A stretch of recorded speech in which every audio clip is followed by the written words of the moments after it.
Assalamualaikum warahmatullahi wabarakatuh. Izin memperkenalkan diri, nama saya Wangga Firza Elia Pasha. Di sini saya ingin menjelaskan praktikum modul 3 yaitu tentang MOSFET. Yang pertama di sini kita akan melakukan beberapa percobaan ya untuk alat dan bahannya. Yang pertama itu ada kit praktikum, generator sinyal, multimeter, sumber arus DC, sumber tegangan DC, oscilloscope, transistor BJT, resistor berbagai macam untuk kapasitornya. Kemudian buat yang pertama itu ada karakteristik arus drain ID dengan tegangan gate source VGS. Ada grafiknya ya nanti. Kemudian ada yang B itu ada karakteristik output BJT, ID dan VDS.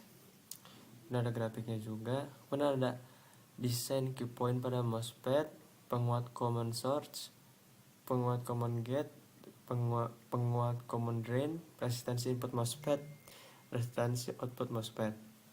Ini ada tabelnya ya. Kemudian kita langsung aja ke rangkaiannya ya. Oke, di sini saya sudah membuat rangkaian terlebih dahulu ya. Kemudian ini seperti rangkaian pada sebelum-sebelumnya ya. Bisa kita lihat pada komponen kali ini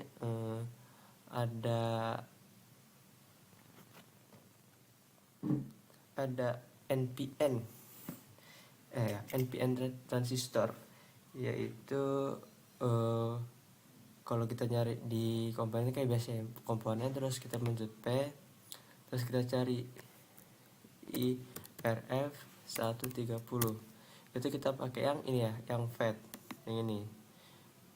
Oke, kalau udah tinggal pencet aja. Kemudian kita butuh ground kayak biasa, ground terminal, ground. Terus kalau ini V source ya, tinggal cari aja nanti di komponennya. Di sini P V source. Ya. Oke, nanti kemudian kalau buat ini ACM per meter ya. Kita dulu ini di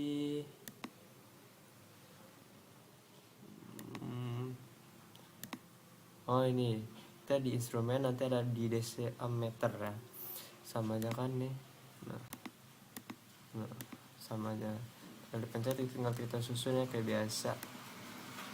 Pada percobaan pertama ini kita akan melakukan perhitungan tentang penentuan ide ya, dengan VGS dimulai dari 0 sampai 7. Misalnya contoh, kita ambil contoh nah ini tuh nanti kita lihat hasil ide itu di ampere di sini di DC ammeternya.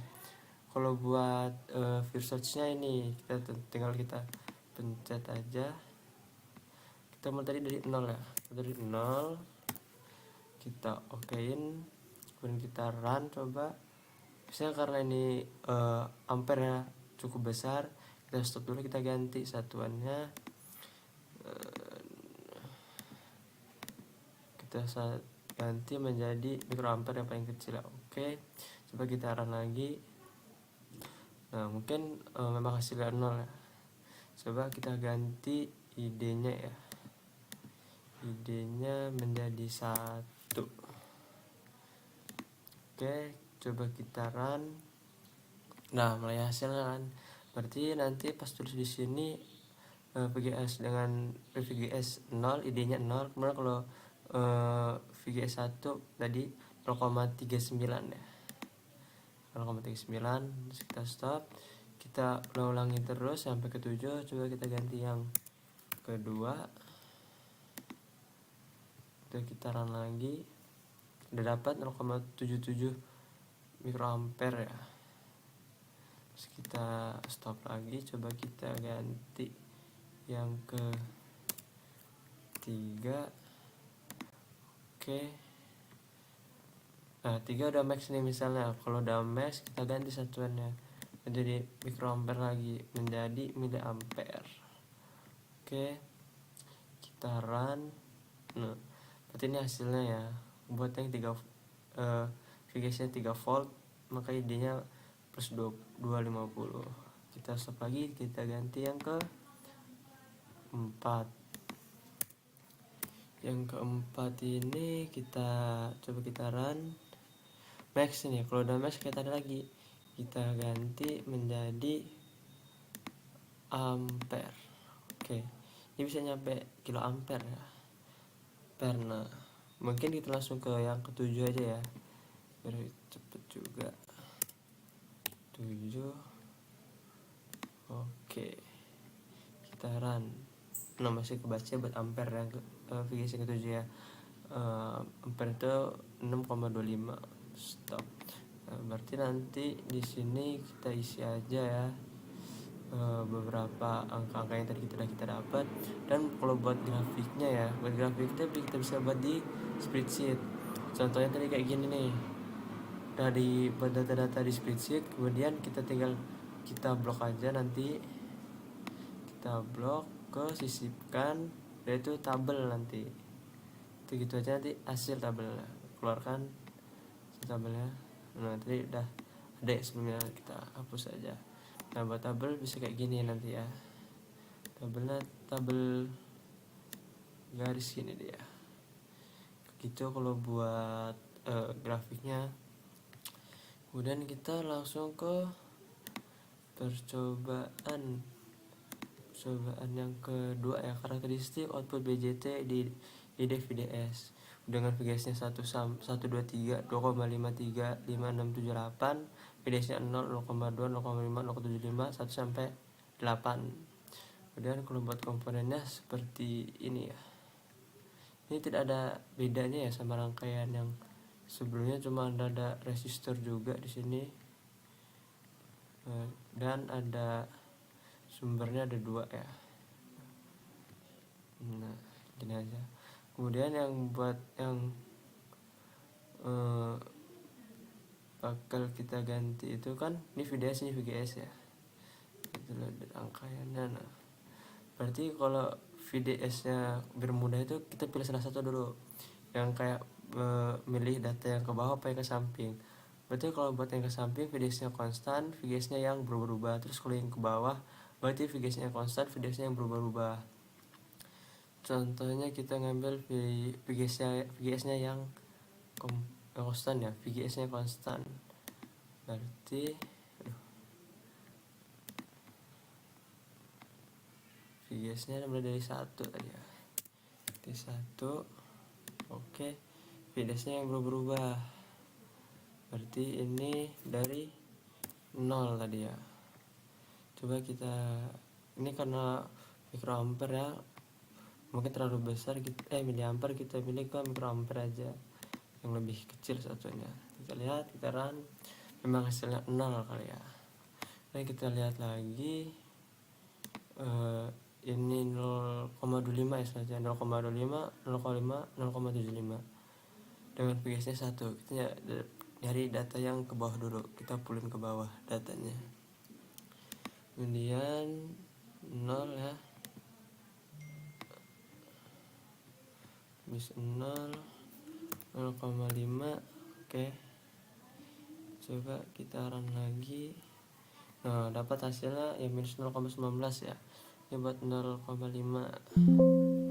Kita stop dulu. Kemudian kalau buat ya tambahan 0, itu pakainya titik ya, bukan koma biasa, jadi 0,75. Oke, kita iniin, run lagi, tetap ya 0,29, masih kebaca, ke detect. Dan ada berapa lagi tadi, ada 1, 2, 3, 4, langsung kita lewatin aja ya. Coba kita langsung yang gede gitu, coba kita ambil yang 3.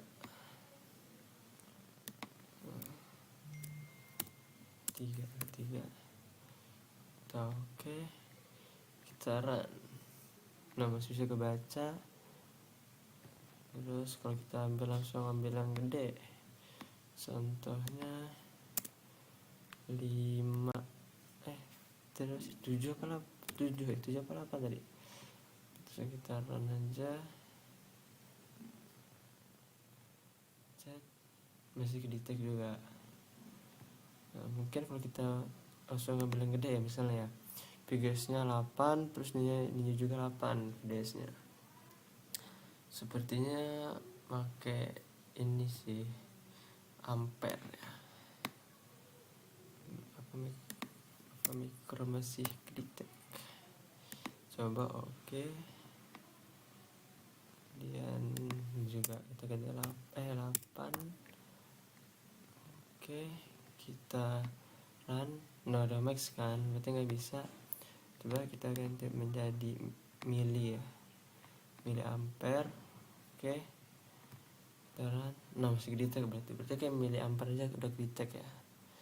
Nah berarti nanti kita di sininya kita isi data-datanya ya, dapetin data-datanya kayak tadi satu-satu kita cari VGS dari 1 sampai 8 terus 0 sampai 8. Kemudian kalau buat grafik karakteristik input BJT DVDC kayak sama aja kayak tadi, kayak gini kita masukin data-data, nanti kita buat tadi kayak disisipkan diagram nanti ya, nanti ini bisa nanti langsung dapat.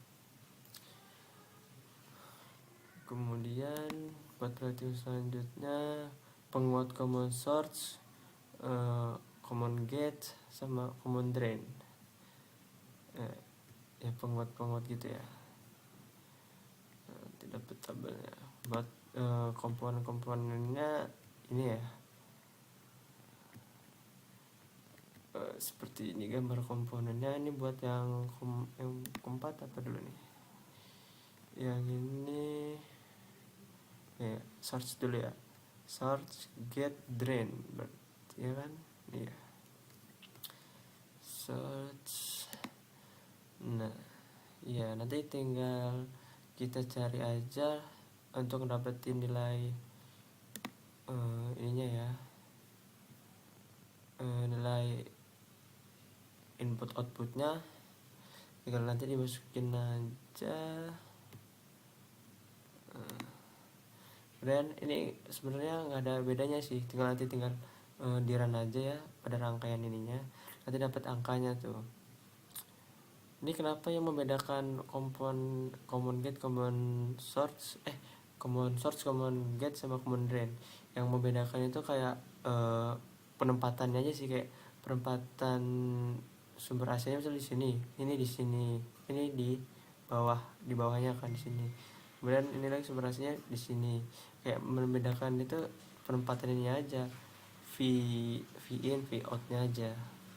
Jadi tinggal di run aja, nanti keluar hasilnya nanti. Cukup sekian. Assalamualaikum warahmatullahi wabarakatuh.